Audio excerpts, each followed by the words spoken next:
Wow! Amoy waldas ang person. Welcome to Gloria Outlet Taoyuan, Taiwan. Kung saan affordable ang mga branded clothes, shoes, slippers, cups, bags, such stuffs, and etc. Hi, hello! Here's your Chinsan to Disney Genie in Taiwan, Zadie. Naalala ko noon, nung tourist pa lang ako, sabi ko sa sarili ko, babalik ako dito at i-content ko pag kaya ko nang bumili. And after 1 year and 5 months, ayun, kaya ko nang i-content. Ay, i-content lang pala, hindi pa rin makabili. Charis, kaya nang bumili, isa or dalawa lang naman. Go! Bayad ko sa sarili as cargador. Charlie niya ng mga feeling anak ni Henry C. Huy, hindi. Nice. Anniversary gift para kay Soft Ganern.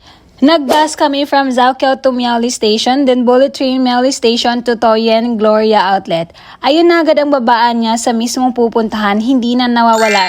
Dahil isang sakayan lang ng train. Yung fare namin sa HSR is 270 NT from Miaoli Station to Gloria Outlet. Non-reserved seats yon. Pagka gusto mo ng seat number talaga is 280 NT. 10 NT lang naman ang difference. Kung naghanap ka ng mga branded gifts pa sa lubong na mga branded na and affordable pa, dito mo lang yan natatagpuan sa Gloria Outlet.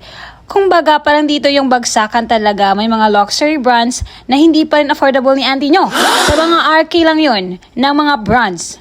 Yung nabili ko nga na display price niya ay 3,000 plus. Tapos, nung binayaran na namin, 2,700 na lang.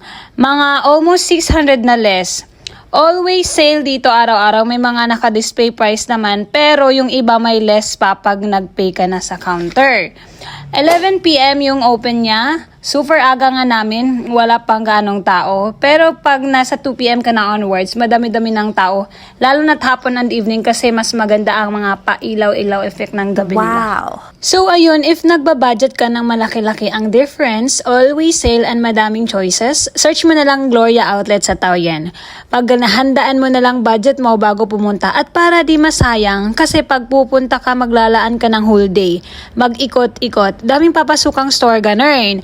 Window shopping and pictorial pa lang afford namin. Huy, COA doon sa far away. So we're headed home kahit nalagpas na ng Taichung ang mga person. Sheshani for watching. See you next video. Bye-bye!